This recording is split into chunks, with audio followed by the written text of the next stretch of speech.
Okay. All right. Welcome to the bodybuilding podcast. I've got my friend Dawson Dtren on here with me for the show today. Going Uh, on. uh, we've been friends for like 2 years now. So, man, you've grown a lot since we first met. And this last little bit, I noticed that.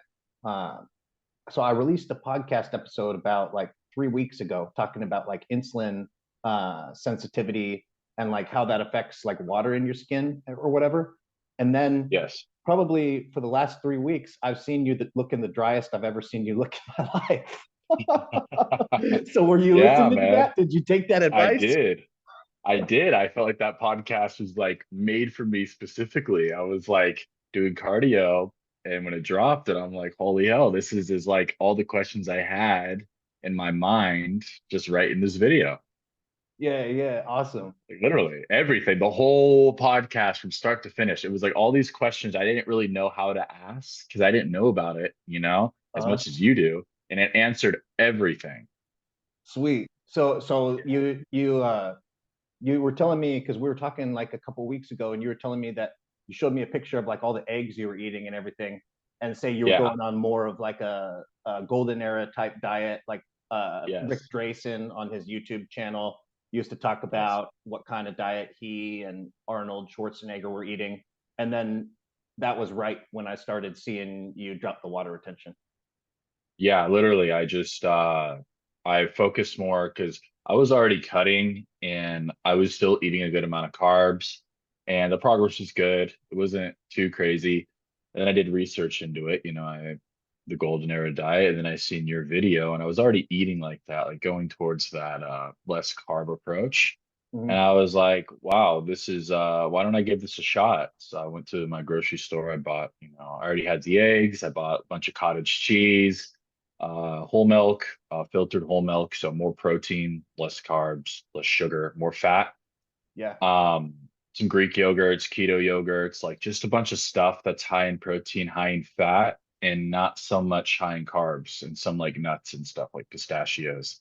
And that's been majority of my diet. And since I've been doing that, physique's looked a lot drier, a And lot drier. yeah, and your face too looks less bloated. Yeah. It looks more Yes. more slim.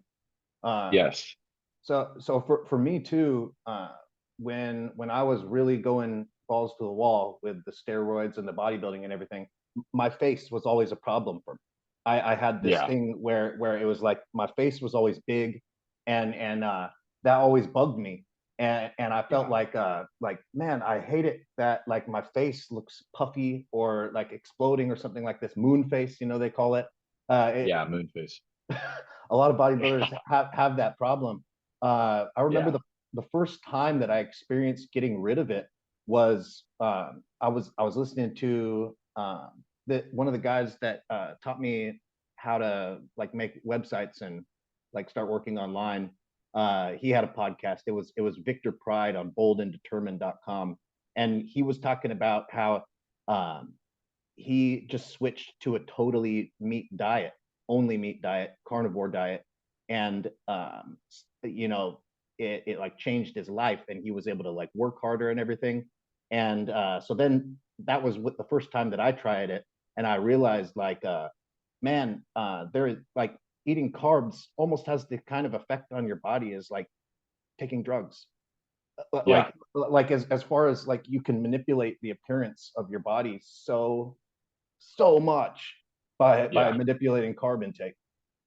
Definitely. I notice it too, like when I'm really consistent on the lower carbs and like doing a lot of cardio, I notice I can see my physique looks slimmer but flatter, less Mm, vascular and kind of like still full, but not as like I guess not as like just pumped, like less vascular, kind of a little bit more flat. And then a day, let's say I do eat a good amount of carbs, like I refeed, my physique just like transforms. Like yeah, if I'm consistent and I'm like, okay, let's say I want to do a video, like I've been in this schedule where I've been shooting YouTube videos and Monday through Friday, I'll be really strict. really lower the carbs, really hammer out the cardio. And then by the time Saturday comes, I'll have a cheat meal or maybe even sometimes a cheat day. And then I record my YouTube video the day after, and my physique is pumped. It's veiny. I almost look harder, like it's like everything just pops out like 3D, and then all these veins come everywhere, and the fullness and the strength is insane. The muscular endurance. It There's keeps like me sane. there's like Like it that keeps me mentally sane. there's that super compensation effect that you get when you take out the carbs and then you put them back in. Yeah, Almost like bodybuilders do it for peaking, for peak week, for competition.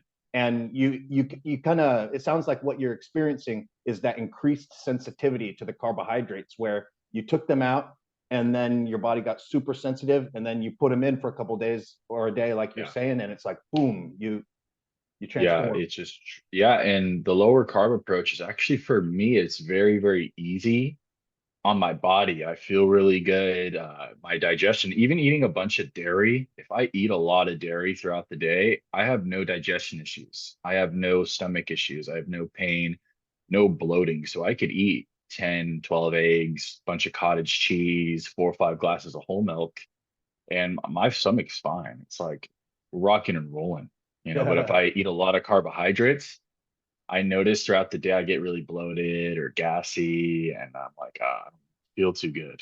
You know what I Yeah, mean? that thing with the That's what I've stomach like noticed. being round too, like Yeah. like a lot of bodybuilders, especially as they get bigger, as guys use growth hormone, as guys use Yeah. insulin, they'll notice like, man, my stomach sticks out in front of me. And Yeah, when distended. when you go low on the carbs, that goes away. You notice It flat does. stomach. Yeah, it does. And then when you do, let's say you do go out on the carbs, the day after you wake up, you're not bloated and overspilled. Your waist is still very tight, and you're like, damn, like that. That's what I've noticed the most this past month and a half or so is my waist is very, very, very trim, like the slimmest it's ever been. And I've weighed less before, but my waist has never looked like this. Even at 250, I'm about 250, 255, and I've been 235, 240. My waist wasn't like this. That's what I notice a lot is the midsection. This Mhm. area really improves without even doing any ab exercises or sit-ups or nothing. Like you were talking about that, having like a junk day or something. I'm a believer in that too. Even with the low carb diet or whatever, I do think that having some carbs, at least like once a week, but even like 2 times a week can even be No, yeah, I optimal. do. I do sometimes. Sometimes I'll have 2 junk days. Like I'll just eat whatever I want. And I learned that because I've already did that. I've been the one to eat a lot of junk here and there. I did research in what like the golden era bodybuilders like Arnold, and they said that most of the week, 5, 6 days out of the week, they'd eat very clean, very strict, keep the carbs low. They wouldn't even eat a lot of food. They were eating probably 2,500 calories when they were trying to cut down, or maybe even less. They really were just not, the calories were low, the protein and fats were high. And then one day or two or so out of the week, they'd eat whatever they wanted, usually on the weekend. They just eat everything and anything. And then they'd feel a little bit guilty afterwards. And then they'd restart it Monday through Friday or Saturday again. They'd keep it clean. And then they'd, look forward to that cheat day where they eat whatever they want. And that's what I've been doing is I've been keeping it clean, doing like sometimes 60 minutes of cardio a day, 2 times, like I'll do 30 minutes in the morning, 30 minutes post workout, and I'm killing myself. I'm feeling good. And then by the time the weekend comes, I'm like, man, I can't wait to just get some good food or whatever. And maybe I'll have 1 or 2 days just eating pretty much whatever. And by the time Monday comes and I'm ready to get, down to business, I'm not overspilled or anything. Nice. Like everything is still really clean, and the body fat is slowly but surely coming off. It's really sustainable. Like for my mental health, like I'm like, I could do this year round if I want to. Like that's how Oh, it feels. the other thing too that you were saying was that you, before trying this lower carb dieting approach, you would have to like literally starve yourself to lose weight. Like you were Yeah, no, talking yeah. about like 2,500 calories per day, you wouldn't lose weight Yeah, even at 250 no, pounds. that's essentially where I'm at right now. I'm still I haven't lost much weight in the past 6 weeks. I've actually gained weight when I was coming off my cruise, like before I started this cycle. It was 249, like on TRT. And now I'm around anywhere from 252 to 253 fasted. So I've actually gained weight, but it looks as if I've dropped like 3 to maybe 5% in body fat.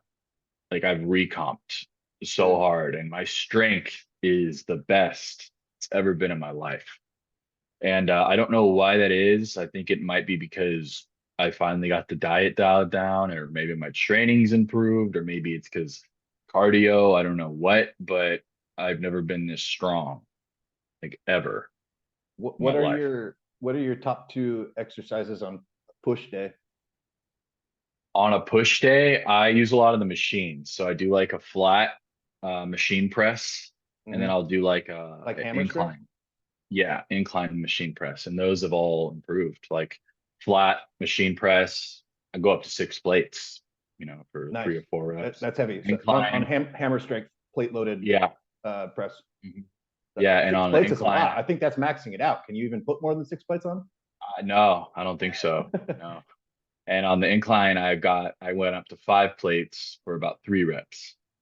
So I Hmm. got 5 plates on the incline on each side, and um, maxing out, of course, all like the tricep push downs, like everything. I've never been this strong, even during my peak bulk where I was running a lot of gear. I wasn't this strong, and I wasn't eating as much whole foods. I think what's helped a lot is I'm eating a lot of eggs, drinking a lot of milk, cottage cheese, like nuts, like my protein intake's very high, and I kind of would like yo-yo my diet in the past and think, oh, the drugs can do the work, or I can get away with this, and I had lackluster results, or I wouldn't be consistent. And this past month and a half, my consistency's been like the best it's ever been. And I attribute it to this diet because it makes me feel good. I have Hmm. energy. I don't feel all fucking like, oh man, I feel like shit. I want to take a nap. Like, you know what I mean? I don't feel like that all the time.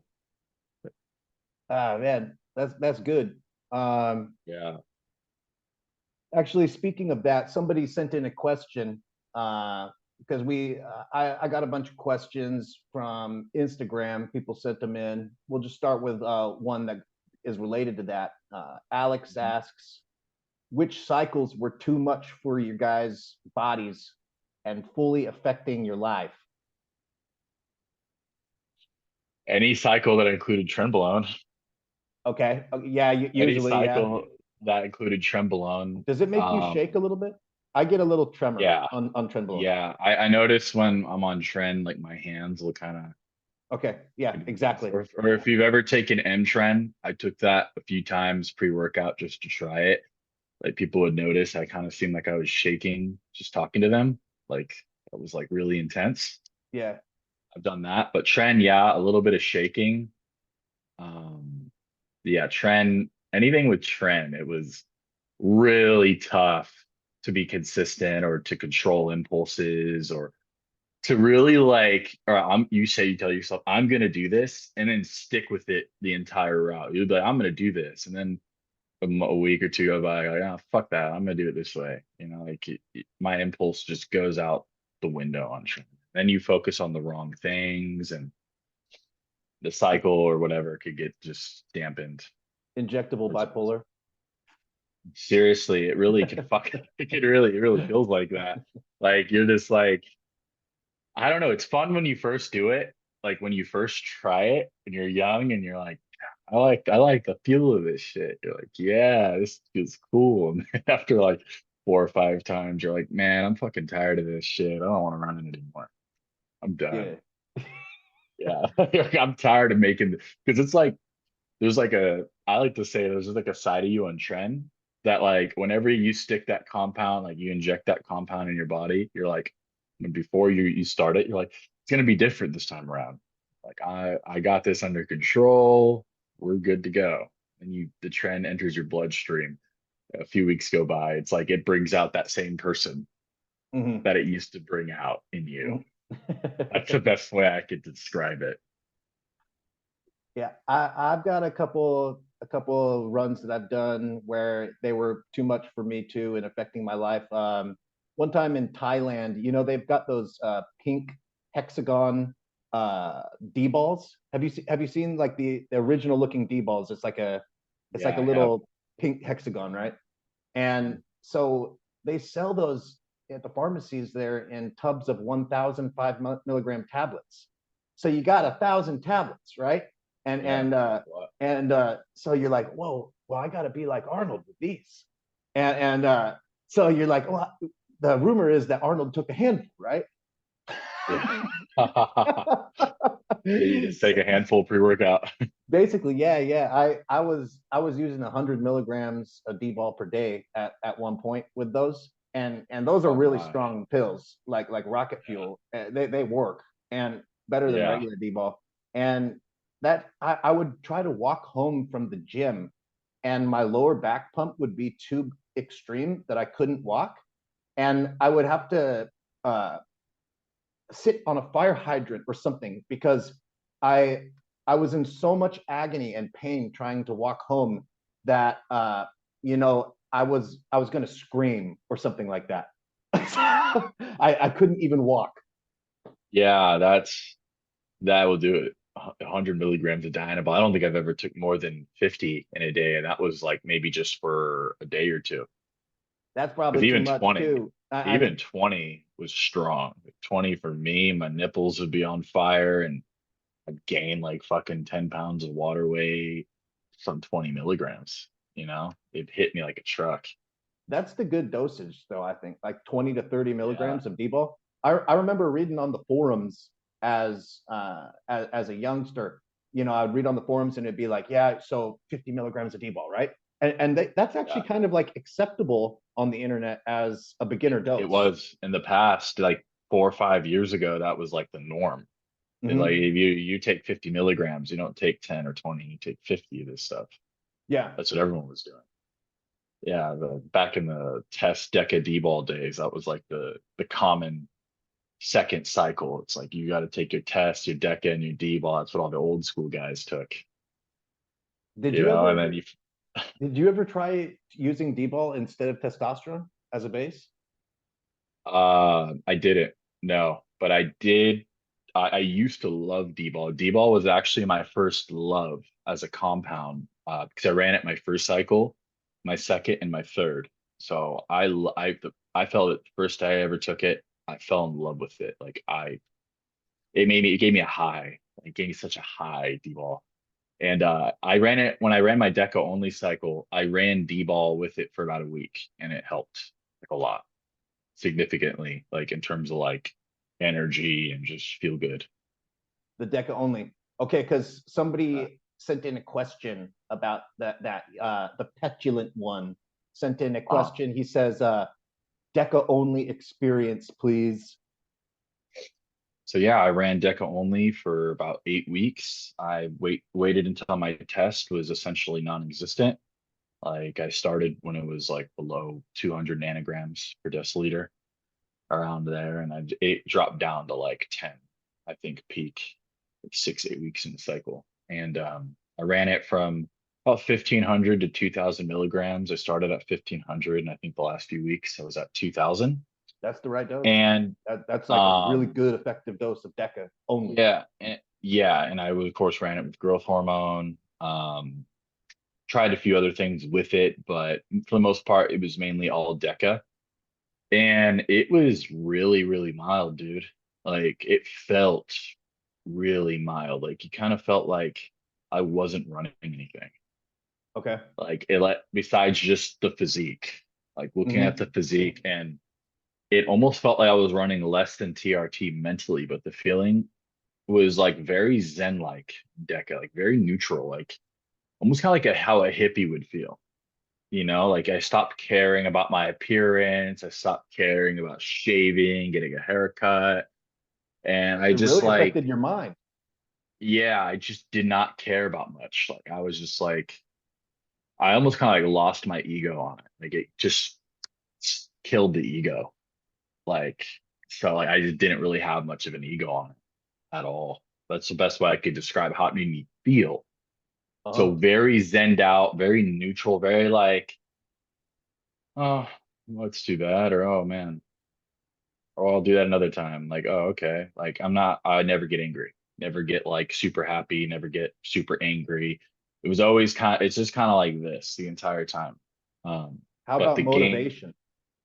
the motivation was like average, above Okay. average, which is where like the D-ball helped. And I believe for me, the motivation wasn't as high because my estrogen was very low. It was like at a 9 or 10 sensitive E2. So my estrogen was on the lower end, did not raise my estrogen at all. But what was really interesting about it, the motivation was good. It wasn't amazing. It wasn't like the testosterone motivation. It was more just kind of like you're there, you're existing. But what I will say is the sex drive was pretty good. It wasn't amazing. It was good, but my erections on Deca only were probably the best they ever were, like out of any cycle. That's I don't know unexpected. I don't know what the fuck was going on there, but I did look at my blood work. My prolactin was bottomed out. Essentially, it was really low, like not bottomed out, but it was low normal. My estrogen was like at a 10, so it was pretty low. And you My weren't using testosterone was at cabergoline? no, I didn't even touch it. No AI, Okay. no Caber, nothing. My test was bottomed out. It was like at a 10. Like I had female levels of testosterone. Yeah. And my erections were like fucking nonstop. Like it was like I was on a permanent dose of Cialis. That's weird. What That was also really weird with that is, but my erections were amazing, but my climax, my orgasm sucked. So like when it did happen, it was very like uneventful. that is just that And there man, was, you're yeah. the whole thing, like your whole Deca experience, it almost sounds like you were on some kind of psychedelic trip or something, it affected you Oh mentally yeah. so much in so many different ways. No, I mean, if you think about it, look at all the golden era old school bodybuilders. Some of them kind of, that was the time of like, the hippie time period. And some of those guys were living at fucking Gold's Gym on the roof, Yeah, yeah, yeah. scavenging like McDonald's hamburgers in the trash can. Or they'd eat 5 or 6 McDonald's cheeseburgers and they'd load up their steroids and train and go back to bed. Train for 6 hours and then that's it. And they were homeless. They literally lived on the roof or under a bridge. Thinking about where that golden era bodybuilding, what time period it was in, is pretty interesting because we're talking about the 60s and the 70s. And the 60s Yeah. and 70s is when that whole drug uh, counterculture like emerged, and we had the Yeah. hippies and everything. And so we already know that like hippies and all these people, these guys from this time period, 60s guys who were doing like rock and roll, the famous rock bands and stuff. These weren't people who Yeah. were like moderate people, right? Like the No. hippies, the 60s, the 70s, they were going hardcore with whatever they did. If they were using LSD, they were going crazy on it. If they were using weed, they were going crazy on it. If they were using Yes. whatever drug, they were going crazy on it. Yes. So it was the same thing with the steroids. It's like so naive to believe that these hippies were like these moderate little guys that were so Yeah. shy. Yeah. No, yeah, they were loading up the steroids too. And probably other drugs. They love their amphetamines as well. A lot of the bodybuilders love their amphetamines. Mike Yeah, Menser. yeah. Yeah. I I think remember. everyone. I, Everyone was on them, I think. I forget which guy this was, but he was talking about training in that original Gold's Gym back there in the 60s. And he said something about, and we were on so much Ritalin, I thought I could run outside and stop a truck with my bare hands. Yeah, Did I you ever seen hear that that. one? You saw Yeah, that? yeah. Okay. His friend felt like that and literally ran out and got hit by a car.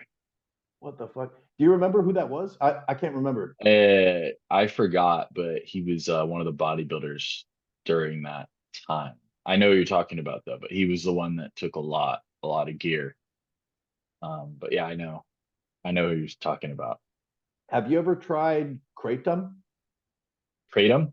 Yeah, I've tried it once or twice, but nothing to really get an idea of how it really works. that's another But I know one you were where, big on it.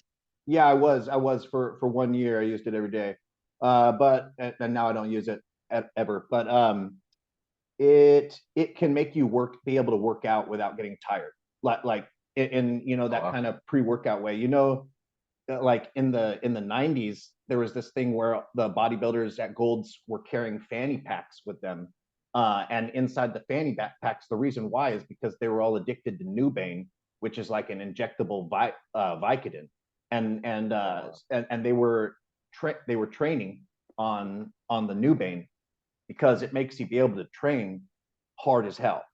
And Yeah. that, I mean, anything that has that kind of like activating the opiate receptor or any kind of the opioid receptors kind of has that effect. And that's one of the effects of kratom is it does activate that receptor some. So uh, definitely more mild than, that's so beyond stupid to be injecting Nubane and shit and going to the gym. I'd rather eat a plant and be able to get a similar effect. But yeah, you can eat the kratom and uh, train for 3 hours and be like, your friend gets to the gym after working out for 3 hours yourself, and you'd be like, oh, yeah, I'll do your workout with you too, bro. Oh man. Yeah, that's crazy. Sounds like fun. Yeah, yeah, yeah, it is. It is. Okay, let's get to another question here. Okay, uh, Josh asks, question for the pod with Dtren. Recovery is obviously a huge part of bodybuilding. Often you see huge bodybuilders with conditions such as sleep apnea, Nick Walker, for example. Have you guys run into any sleeping conditions? No, not really. I'd say I'm one of the luckier ones. I don't really suffer. From what I know, sleep apnea. For me, sleep's really easy. I fall asleep really easily. Um, with me though, sometimes I just stay up really late, like past like 1 or 2 a.m. just because I like doing that.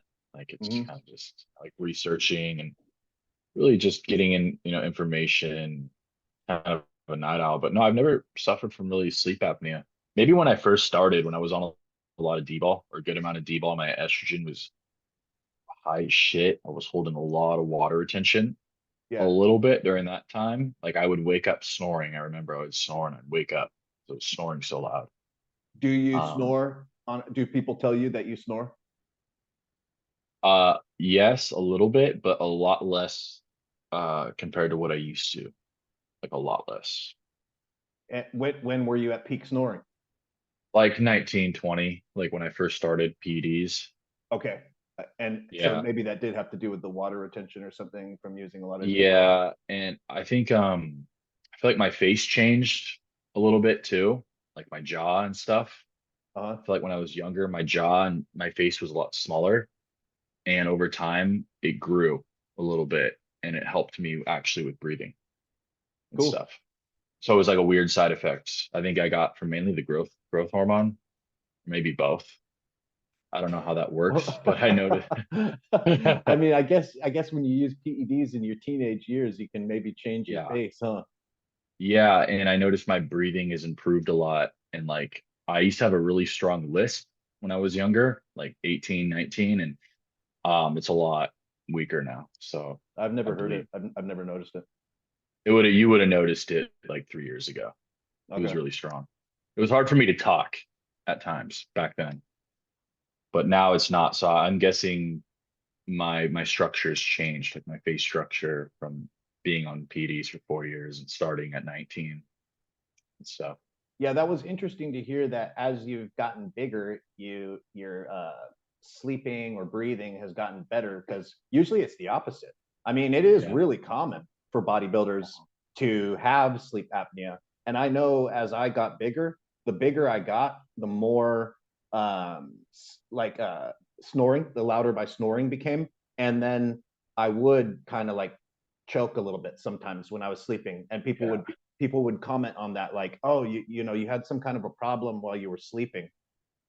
Yeah, what I think it is with me is I shot up to 250 pounds when I was 19. So I was started at 195 and I shot up to like 250 like 8 months later. So you're But already at the same weight that you're at now. yeah, but it was a lot more body fat and water retention. So like I've stayed around 250 the past 4 years, but I've recomped. Like I've leaned out and added a lot more muscle tissue. So I haven't really gotten up much higher than that. I've got to 265 before. But I've been around 250, 255 since my first year on PEDs. It's just my body composition's changed in terms of a lot more muscle and a lot less body fat, you know, Mhm. versus when I first started. It was a lot of it was just water retention, body fat. There's a bunch of bodybuilders who use those sleep apnea CPAP machines. I Yeah. bought one time. I got on Craigslist and bought one from an old woman. And get this, man, it was the weirdest thing, man. I went to this woman's house and she saw that I was a bodybuilder and she was going, "Oh, do you take testosterone?" And I was like, "Yeah." And she was like a middle-aged, probably like 55, 60 years old, fat woman. And she was like, "I just started taking testosterone." And I was like, "What the fuck?" And she's like, "Yeah, I'm taking testosterone propionate to make my libido go up." And I was thinking, I don't really want to know, right? Or something. And She was but hitting on you. well, but then her husband was in the garage, and she was kind of like snickering with her husband, like she was so excited to be taking this testosterone propionate and like have a higher sex drive or something. So I bought my CPAP machine from her. Okay. That's funny. Anyways, though, I never really used it. I used it like once or twice, and then I was like, man, I don't want to be strapping this fucking thing to my face or whatever, you know. Uh, Yeah, it's fun. like I remember seeing Matt Ogus wearing one, and I know Stan Efferding is big on those too.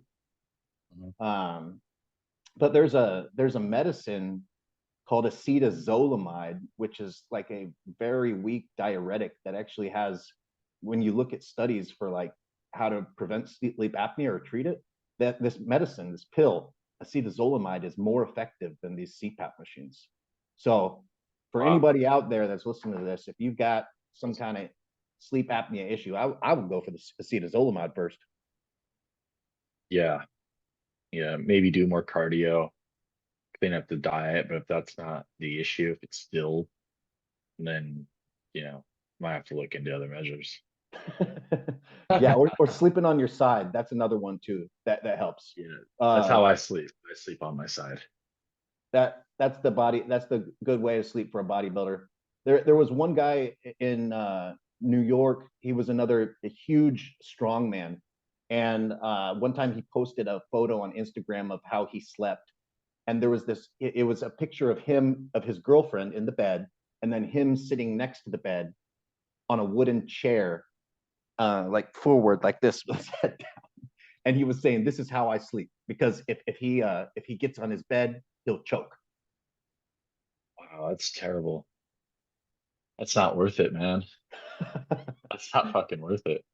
Man, you bodybuilders, power lifters, strongmen, not the average guys, not the normal guys. Definitely. Definitely not. Even me, not the average normal guy. And you. Yeah, I think that's actually like a misconception that people have, because a lot of like normal people, because a lot of normal people are into going to the gym and everything.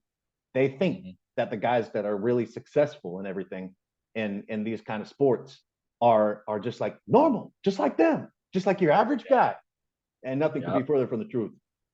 No, it's far from normal. In fact, the more successful you are, the farther from normal you are in this sport.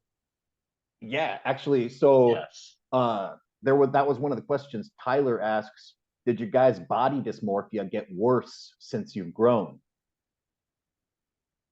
Yeah, without a doubt. Same for me. The probably Yeah. the bigger I got, the worse it got. Yeah. The better you look, the worse it gets, without a doubt.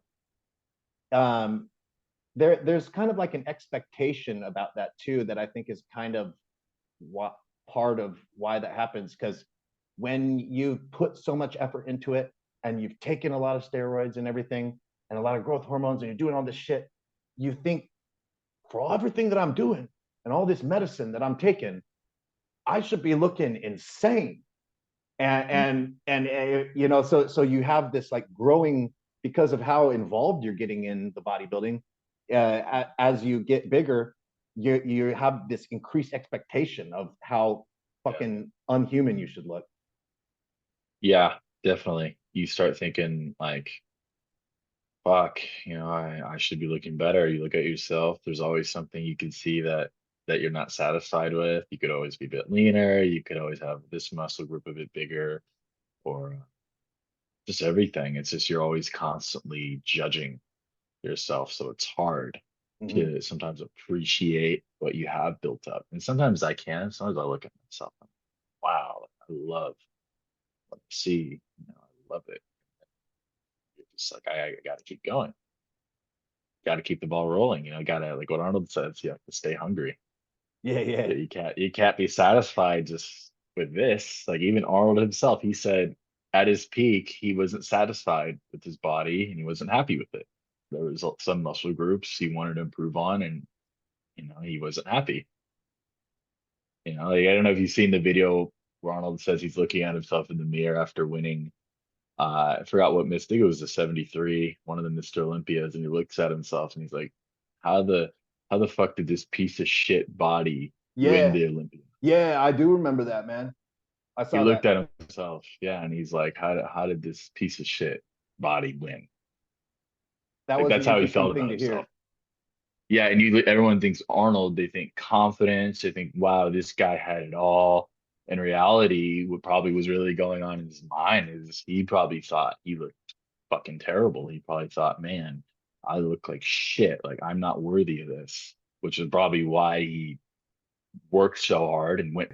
Every time that I've talked about having a podcast with you, I've gotten a lot of questions about your mental health from people.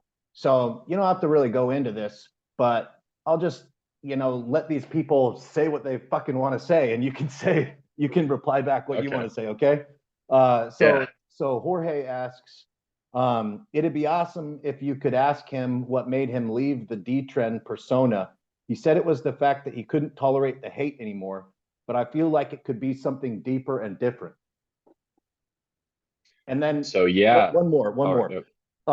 Jaron asks, can we talk about his mental health? Is it drug related or something he has always had to be mindful of? The last 6 months, he's been all over the place, happy, confident, crushing the gym, other times incredibly low and doesn't have that glow. All right. So I'll start off with the persona and I guess the change in my content and how I Mm-hmm. come off as a content creator. To be honest, there really never was a persona. Like there was never really a persona with me. Like sure, when I made funny videos or you know, I got into character a bit, yeah, there'd be persona. Like I wanted to have fun or joke around. That's sure, that's a persona. Yeah. But how I acted on social media was very genuine. So like if I told someone to go fuck off, like that was genuine. Or I told someone I don't give a fuck, that was genuine. So um I just changed as a person. Like that was me as a person back then. That Uh-huh. wasn't it wasn't much a persona. Like I wasn't really playing a character. I just thought, okay, if I was making content, I'd be like, all right, what's a good way to get views? What's a good way to pop off? I'll say something maybe a little bit abrasive or you know, it was like, how could I get reactions from people? I would think about that and I would say things in a way that was more kind of abrasive or kind of like shock value. So I just throw it in there, but like I never really played a persona. Like that's who I really was like Mm-hmm. back then when I was 21 years old. You know, I'm 23 now. I've been on social media for 2 years. Um, that was just me. Like that was me back then. And I had to put in a conscious effort to not be like that anymore because I wanted to change for myself. It wasn't just, oh, because I was getting all this hate. I was always getting hate once I got Mhm. on social media. That was always there. And you I still also do, got right? love too. I think Not everyone as does. much. Well, not as much, no, because I changed my character. Okay. Um, Not how I used to be. Like I've changed my mindset, but I always had hate, especially when I first started. I got a lot of hate, and then I got love and hate, and then I got, still more hate. So like that was always there, and a big part of that was because of how I interacted with people, how I came off, how I talked, and it was just more abrasive and kind of like straight to the point, direct. I'd say things that were kind of mean or maybe would hurt people's feelings. And so people would take that as me being a character. And sometimes I would, to have fun, I joke around, but that was just, all right, how can I get views here? What's a way for me to get views? I'll say this funny thing, be funny for a little bit. But in reality, yeah, I was really like, that's who I was as a person, like day to day. Like I was What someone that was always very angry and very just not happy. I was not a happy person at all. what was bothering you specific? What was the main thing in your life that was, making you feel that I way? was just I was just so envious, dude. I Yeah. felt like I always deserved more. Like I Mm. wanted to take, and I feel like I deserve more. Like kind of just on a power trip, like you just feel envious. I was just envious and I was insecure. So you add in extreme amounts of insecurity, envy, and with a chip on your shoulder, something to prove. And then you add in the fact you're 21 years old, you're 22 years old, right? Yeah. That's kind of what you get. And then you get someone that's kind of abrasive. And I'm not saying I was a bad person. It's just online, I would interact with people differently than I did in person. So in person, I was rather respectful, for the most part, I was nice. But online, it was different. I thought, okay, I could say and do whatever I want on here with no repercussions. Yeah. That was my mindset. Like I didn't care. Like I'm going to show you guys me. And that was me. Like I really was a brash, abrasive, non-sensitive person, very sarcastic, very, you don't like it, cry about it, fighting fire with fire, Yeah. Yeah. you Yeah. know? And yeah, dude, I always dealt with kind of those issues growing up in life. I've never been the most confident dude. And I was always kind of pushed away as a kid growing up in school. Like people would think I was weird or, I don't really like him or he's stupid. I've always been called stupid or always felt not good enough. People always pushed me away. So I always had this natural kind of like on edge aggression as I got older towards people. So like when I was Yeah. younger, I was really shy, really caring, like loving kid. I wanted to be accepted, and then I just got rejected my entire life by everybody, rejected. And then when I got older, like 18, 19, 20, I kind of got in this stage where I uh I just had a really negative viewpoint on everybody. Like for the most part, I was just like, fuck everyone. I don't need anybody. I'll do things my way, you Hmm. know? Like it turned into that. And uh yeah, the last 2 years have been rough. They've been hard because I knew people to the guy that said, "Oh, why does it seem like he's confident and happy-go-lucky?" I've never been that way. I've never just been a confident, happy with myself kind of guy. Yeah. I've always judged myself. I've always been very hard on myself. I've always been like, I always felt like I wasn't enough. So most of the time, I had to fake it till I made it. So I had to, come off that way. And man, it just took me a long time to mature and get to the point where I would ask myself, like, I would be so upset. Like people would be like, well, why does it seem like he's so out of life? And it's because I felt like I was embarrassing myself online. Like my dignity was at zero. Like I was making a fool out of myself for people's amusement, causing drama or lashing out because I couldn't control my own emotions. Uh-huh. And I knew that even when I was at my peak of social media fame or whatever, when I had 30,000 followers in 1 week, or when I was getting millions of views, I knew that I wasn't being the man I could be. Like there That's was a conflict inside of me.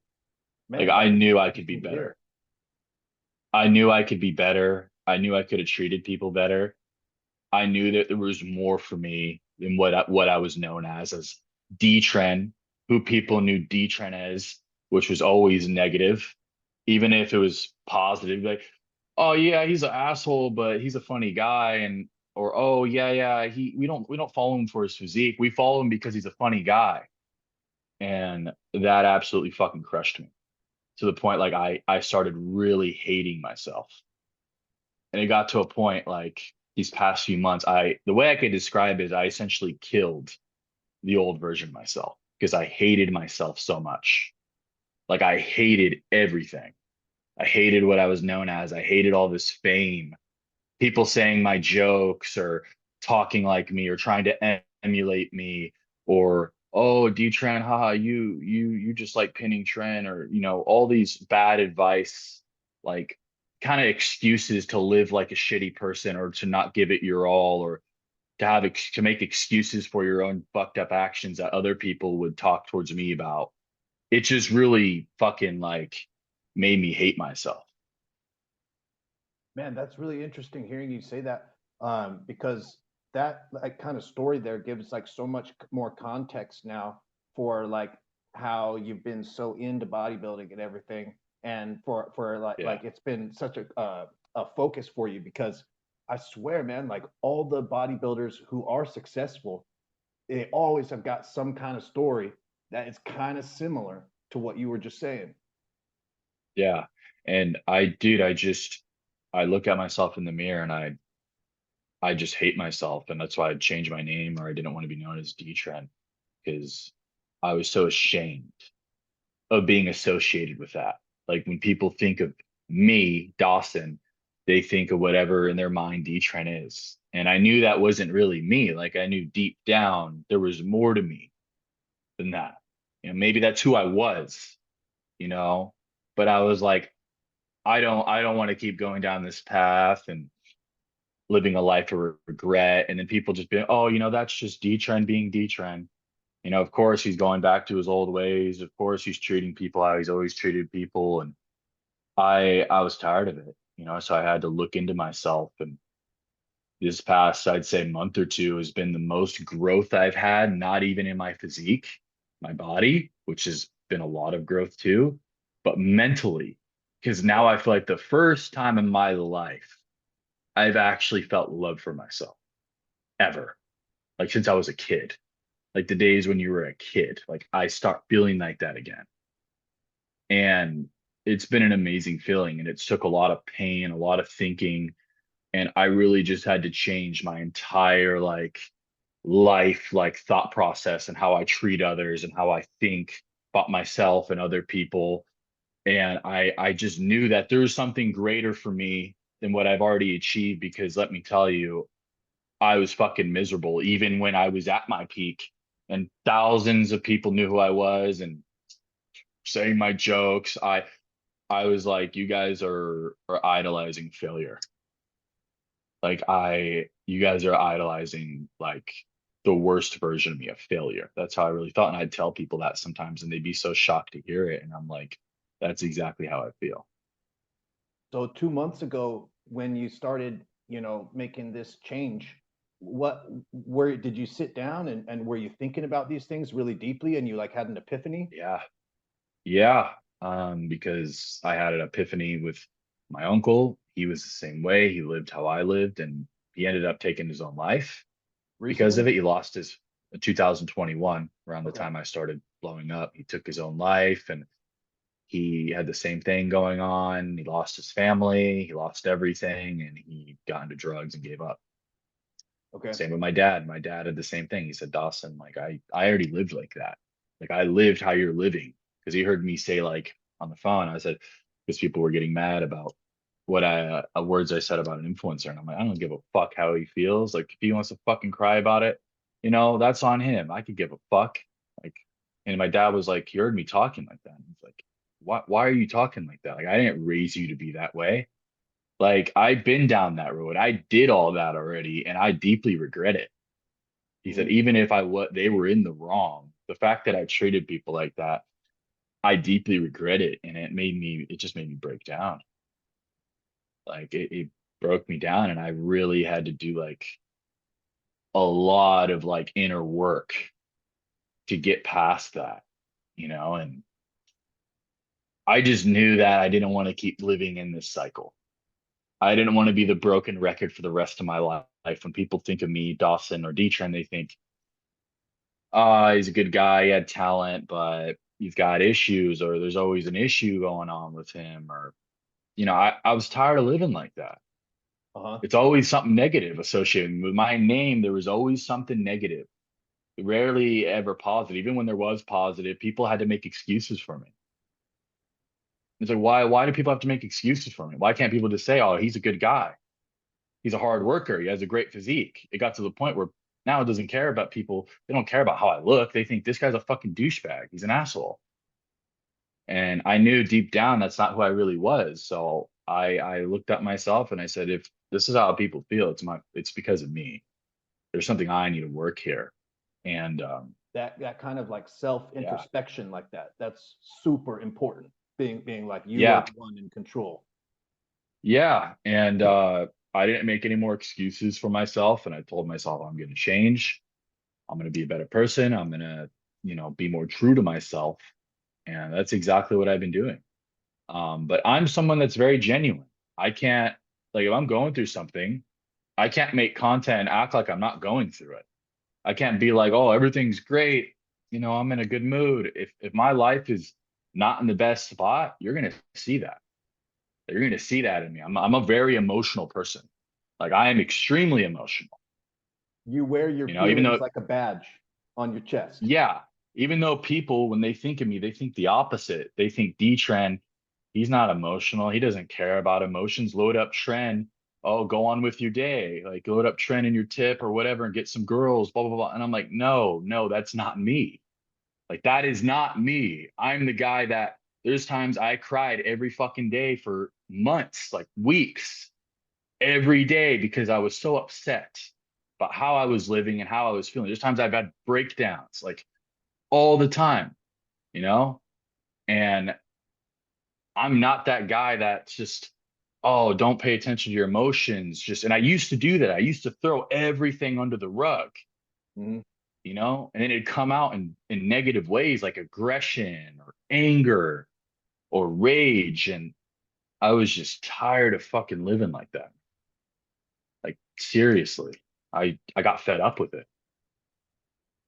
Well, man, as your friend, it is really pleasing me to hear that you have come Yeah, up with this new with this you've taken responsibility, and yeah, you're realized that you are in the one in control of your life, and you're making these changes. Man, that is like, it just makes me feel like I want to get behind you and make sure you keep doing it. yeah, yeah, dude. And it's like for the first time in my life, I'm doing what I said I was going to do. That's how it feels. It's like with bodybuilding, my mental health, how I treated people. At first, I told myself, I'm going to treat people better online. I treat people well in person. People don't see that online. They think I treat people badly. So I'm going to go out of my way to treat people better and have a better attitude. And then I thought, okay, now what? All right, now I'm going to put it in my physique. I took baby steps. Now I'm going to go all out of my training. Okay, now I'm going to include cardio. Okay, now I'm going to clean up my diet. Now I'm going to post more on social media. So like I started out with baby steps because that's all I could do at first. I couldn't manage, okay, all this at once. I had to start with baby steps. And that's what I've been doing. That's been like my method. Yeah, And it's been all coming together, you yeah, know? yeah. Yeah. Yeah, that's So how life is. You don't just find the picture one day. You don't just figure out all your life problems. It comes in baby steps. You have to experience it and learn and really think and mhm, feel. You have to feel your emotions. If you don't feel them, how the fuck are you going to know what to do? yeah. You're not gonna know what the hell you're not gonna know how you feel. You're not gonna know what you want if you don't feel your emotions. So I had to really get get used to feeling these intense emotions. And now you feel like you're uh, you're you're not having the problem with the breakdowns or anymore, and probably No, since you decided to take control of your own. You said you had that introspection moment where you said it, you know, it's something I'm doing. It's something, you know, Yeah. I'm the one in control. That moment Yeah. where a person takes responsibility for their own life, that is like the moment of their life. Yeah. And when I do get emotional, I feel good from it. I feel good. I like feeling my emotions. In the past, I hated it, hated feeling vulnerable. I hated it. Now I love it because like I'm working towards being that better person, that man I always knew I could be. I'm doing what I told myself, what I said I was going to do. So now when I feel those emotions, and even if I can get teary eyed, it's like it feels so good, you know? Yeah, Yeah, it feels good. man, that is. And yeah, and I also wanted to add in I also do have really bad ADHD, Mhm. and that probably played in with me not reacting the best on social media. I'm not saying it's an excuse for how I came off or whatever, but that really made it even harder for me. It made Okay. it twice as hard. Yeah. So that on top of everything else made it so much harder. But now it's like I thrive in my emotions, my vulnerability, right? I thrive in it. And if you could thrive in that, you're unstoppable. Yeah, You really are. You could really achieve anything if you feel and think that way. man, a lot of people are going to benefit from hearing that experience. Those hard going through the hard, shitty times. That's when you become a man. That's when you make the Yeah. big progress, the big gains in your life. You got to go through these shit times, and Yeah. if you don't go through the shit times, you're not going to grow. You know, someone that knew me really close during that time period when I was going before I even blew up on social media, and that still knows me. The best way they could say how I was, they looked at me and said, "You were a boy. You were acting like a boy." Uh-huh. And that's a perfect explanation. I laughed when I smiled when they said that. I was like, "You're right. I was acting like a boy." Yeah. So it sounds like you're ready to. You've been making some changes, and you're. It's actually affecting your bodybuilding well because not Yeah. making excuses or trying to like cut corners. Yeah. No more of that. Giving it my all, you know. I'm I I feel like when everything else is set in stone, the mind is in a good spot, the body's an even better one, Yeah. right? You can't build your body if you don't have the mind. If your mind's not in a good spot, it's not going to happen. All right, well, thanks for sharing that Yeah, very personal story. Um, very personal. let's move on to something a little lighter. Lighter, But yes. yeah. So I wanted to ask you. This is a question from me, actually. Who are your favorite classic bodybuilders besides Arnold? Me, besides Arnold, I was really big into Serge Nubret. Yeah, I love Serge Nubret's physique. And you saw besides that Serge first time Nubret, on Pumping Iron. yeah, the first time I seen Serge Nubret was on Pumping Iron. So impressive. And he was the guy that was barely included. Like they barely included him. In fact, I think they actually tried to not get him to compete that year. Like they tried to mess with him. And he actually came in like 10 to 15 pounds lighter than what he was supposed to because there was some like weird interference going on, supposedly. Because he was actually a contender. Like he placed second in that 75 Olympia. It was Arnold, Serge Nubret, and then third, I believe, Lou. was either Lou Ferrigno. And they didn't even talk about Serge Nubret. It was just Arnold and Lou. Yeah. And I also think it's because of his race. It could be also because he was a black man. It also be because of his color that might play a part in it as well. But Serge Nubret just super streamlined, aesthetic. just beautiful. He has what I call a beautiful physique, Yeah, you know?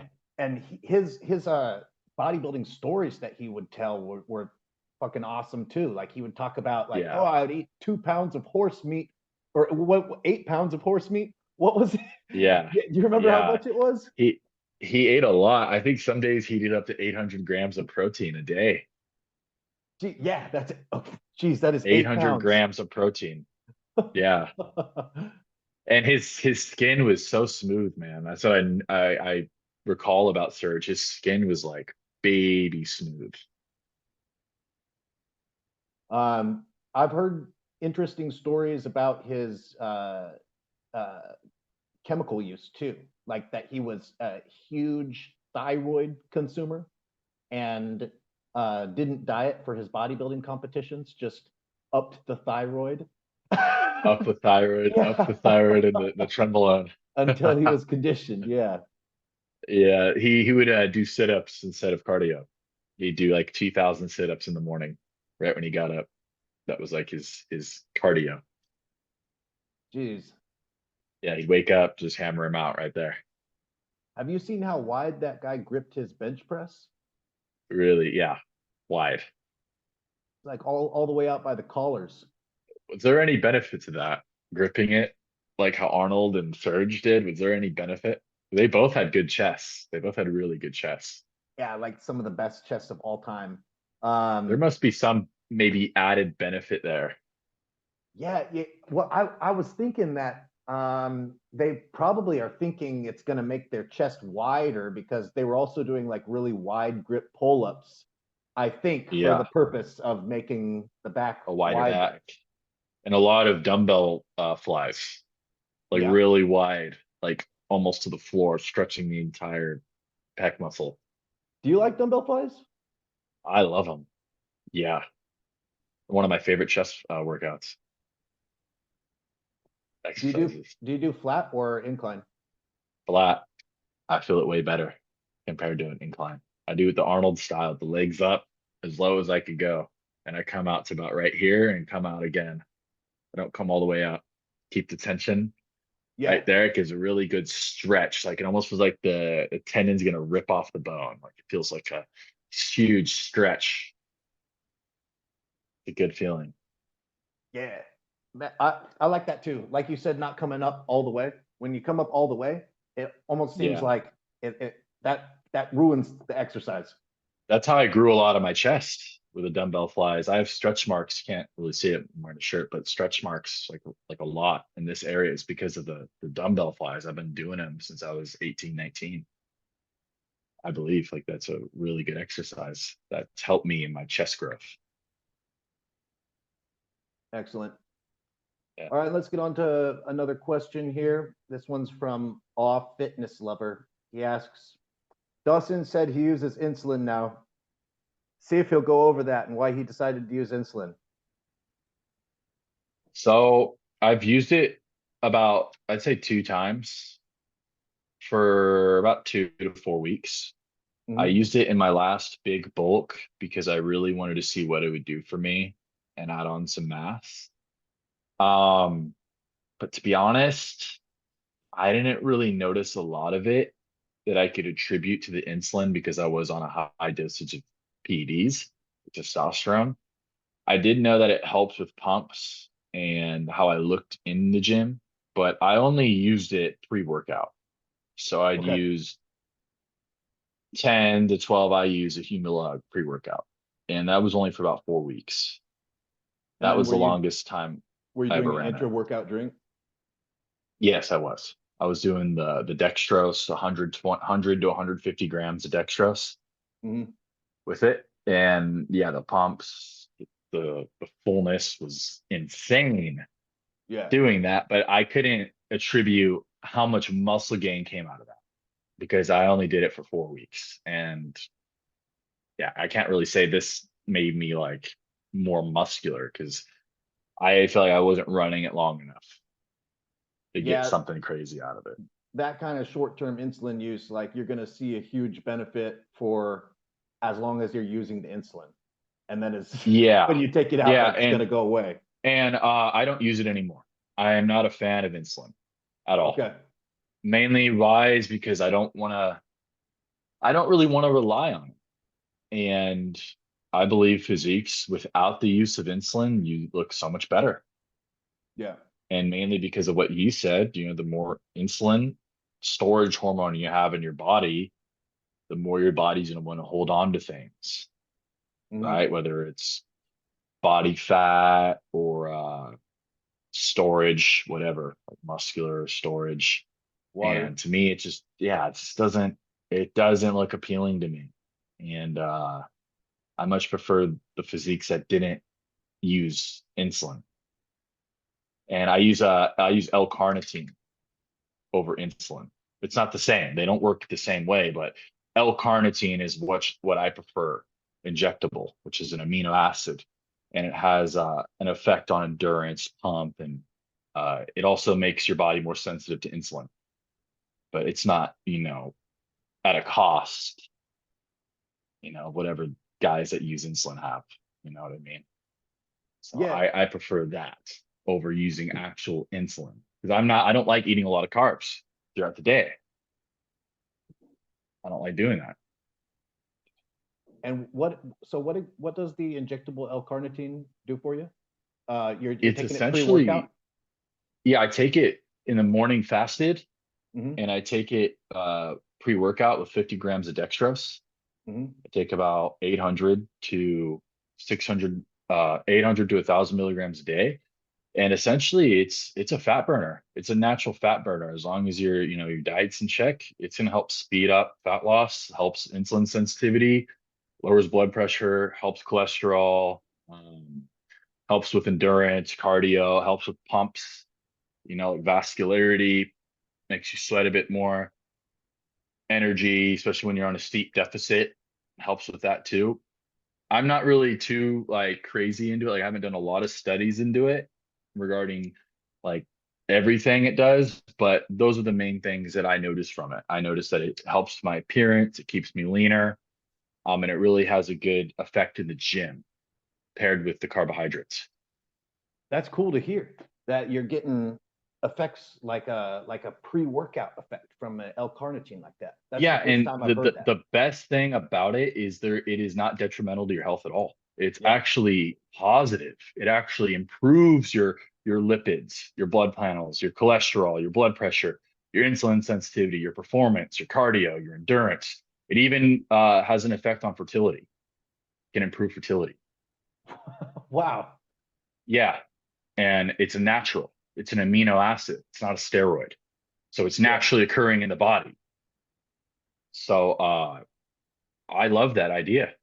That's one thing that's changed about my thought process in PEDs is I don't want to use stuff that are just detrimental to my health Hmm. just to use it. I'd rather use something that's not detrimental that could help me, by putting in a little bit more work. I Yeah. like that.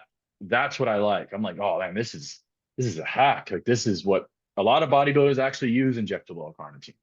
It's just not very talked about because not everyone wants to inject every day, Yeah. this stuff to get a good effect from it. But I love it. It's helped me. I would say it's a big reason why I look the way I do and why this cut recomp has been so effective is because of the injectable carnitine. It's a lot stronger than what people think. That's cool that you're having a super good success with that. Have you used the oral as well? I had not. I went straight to the injectable because the injectable is far superior. Yeah, Yeah. definitely higher blood levels, definitely way higher bioavailability with the injection. Yes. Is there any other natural supplements that you like? Mm, besides, that's about it. I mean, yeah, I don't really use much else. I mean, I just my vitamins and stuff. Mhm. Metformin, I don't think that's natural though. I think yeah, berberine. berberine's natural. That's a Yeah, really good natural supplement. I like that one. I take like 2,000 milligrams of that a day. Take Nice. 1,500 to 2,000 just straight up. That Yeah, too. That's about it. berberine's one of my favorites as well. Yeah. Gets that insulin down. I like the stuff that really makes you insulin sensitive, that improves your insulin sensitivity. I like that. Like I've been focusing on stuff like that. that's one of the things that people notice. Like the more you get into bodybuilding and the more you learn and like about like the real physiology of the bodybuilding, it's just like, man, insulin and manipulating that thing is like the end Yeah, all be all. It's the holy grail of it manipulating your is. body. Yes. And then not natural, my favorite not natural supplement right now is Stenbolone Acetate. We only have 6 minutes, I think, so I wanted to throw that in there. Yeah, yeah. That has been a fucking game changer. What have you been getting out of Stenbolone Acetate that you were not able to get out of other supplements? Like, you know, you're getting better effects from that you like than from Trenbolone I would or say just Primobolin. quality of mind, dude. It doesn't feel like I'm on anything mentally at all. Like Okay. I could live, I can enjoy my life. Nothing is messing with my estrogen, my sex drive, my energy, my impulse control, everything. It feels like I'm not really on anything. I just get the good effects of DHT Yeah. and I'm good. No rage, no anger, no nothing, no weird feelings. So it doesn't feel like I feel healthy. So I like about it. It makes me feel healthy in that department. And but physically, if I could describe it, it's what you'd expect a drier version of Anadrol to be. Man, that's cool. And that's what it was made for. It was made, Anatrophin was an injectable alternative to Anadrol. The Germans made it. So in the 60s. And them Germans, they know how to manufacture very, very well. Everything Yeah, that comes out of Germany is high quality. they I'm surprised it's not extremely popular because in my opinion it beats Primo and Mastron and Equipoise by miles. By miles. Like it's not even close. You know, there's all these. It's funny, we've only got like a handful of steroids that we have access to. You know, we got like what, 10 Yeah. steroids, 15 steroids, Yeah. and It's kind of there's a ridiculous. couple thousand steroids that are known. So Yeah. And no other steroid worked for me the way I wanted Stenbolone to. Like every other steroid gave me issues one way or another. This one, no issues anywhere in terms of how I feel and my performance. It's improved everything. how long have you been running it now? 7 weeks. That's when you discovered it, 7 weeks ago. I discovered it way before that, like a few months before, Okay. but I finally took the trip. I, took the risk. I just said, all right, I'm going to try it. Like, yeah, 7, 8 weeks ago. Awesome. Man, you're tempting Yeah. me. You're making me think I want to try it too. I love it. I'm kind of glad most people don't know about it because I feel like it gives me an edge. It gives me an edge over a lot of people. That I feel like, acetate, that's cool to be able to inject a DHT steroid without liver yeah, toxicity and have it be a fast acting acetate like that. yeah. It reduces the subcutaneous water really fast. That's what you'll notice it. But then after time, it gives a really nice full 3D appearance. So like a super primo bowling, really round and full and classic. But I would say it's even rounder than what primo bowling would give you. And it really dries out the midsection, helps with vascularity, just gives a really quality look. It feels really quality, like clean. Dan Duchaine talked about it. He said it was the greatest steroid ever. He said cost to reward, like it is the best It's a Dan he ever Duchesne tried. one. Yes, that was his favorite. That said if he could run one for the rest of his life, it would be Stenbolone Acetate over anything else. Well, that makes me get that much more interested because Dan Duchesne, he's the original guru. Yeah, and I agree. I've tried them all. I'm 100% with him. At higher dosages. I've tried Primo at higher dosages, Tren at higher dosages. Stenbolone at half those dosages beats him for me by miles. Man, so we're gonna have to keep update with your physique so we can see how that Stenbolone cycle goes. It's going really well. It's the best I've ever looked these past few weeks. Yeah. So we're running out of time for today, but want to thank Dtren for Dawson, not Dtren anymore. Whatever you want to call me. you'd have to I don't you'd mind. have to give people maybe a couple more months to get the new identity. and Yeah, a throw out couple the old years. identity. Yeah, But yeah, man, want to thank you for coming on the podcast, man. It was great talking with you today. Thanks for opening up and everything. And of course. want to get you on the podcast again soon, man. Thank you. Thank you for having me. All right. All right. So that's going to be the last question for the podcast today. It's fun talking to you guys, and I'll be coming up with another episode for you guys real soon here. So make sure to go pick up Ultimate Guide to Roids, 109-page ebook by Dan the Bodybuilder from Thailand. You know, if you just go to bodybuilderinthailand.com, it's I think it's the first article on the homepage where you can check it out and read like 20 pages. It's definitely worth it. It's my best content. You know, if you like the podcast, the book will blow you away.